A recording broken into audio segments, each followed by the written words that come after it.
I do want the humble bigger enough muscles to, too.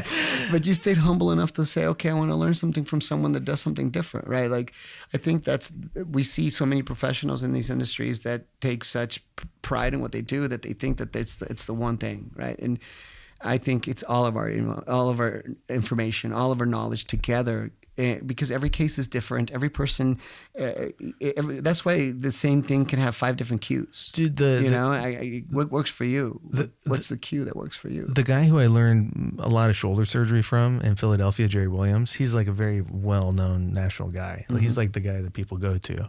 And I learned from him, and there's not a lot of training centers in the country. And I spent a lot of time with him, and he's just very like straightforward with how he does his approach to things. It's like, this is the way surgery is done. And there's like 500 steps to it, but that you do all those steps and then the outcomes are excellent. So I was like, okay, I can see a pathway to that. So I'm just going to learn like from that guy. Mm-hmm.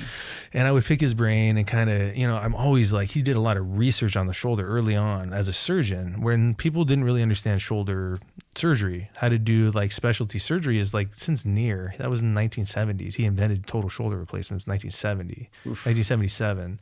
He did a hemiarthroplasty in the 50s, so it's been out since like that time, but he was the only one at Columbia. He kind of like was a grandfather. He started it, and then specialty centers started forming outside of that. Madsen went to West Coast, and then my mentor, who is Jerry Williams, was trained under Rockwood. Rockwood, everybody descends at some point from Neer. So that's the guy who invented it. So you had to go to New York at Columbia and train with him to use his implants because he was the one who made the implants. He didn't want people using them that didn't understand shoulder.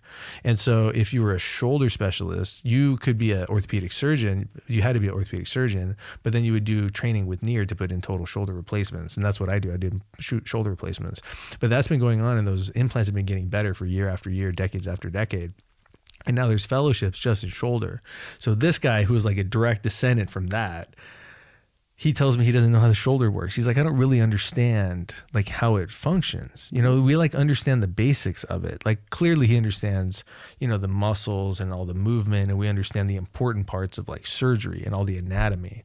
But what we're not specialists at is like functional movement and like how the normal shoulder functions. Right. And so like what he meant by that is not that he doesn't understand like how to get your shoulder working, how to do a good surgery, but it's like, when we talk about like the contact pressures of the normal glenohumeral joint of like exactly like how that like oval shape of the head is and where the pressures are, and then why arthritis happens. And I think it's really the guys on the mat that are helping me understand it more. It's the guys who are training, and they tell me it's muscle imbalance. That's where a lot of injuries come from, is muscle imbalance. Mm-hmm. It's 100%. Like these basic concepts 100%. That I think are the answer. 100%.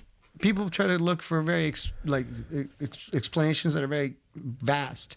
It's very simple. I think it's a lot of injuries come from muscle imbalance. It's just like abnormal forces. 100%. And then you go from there, like what's causing that?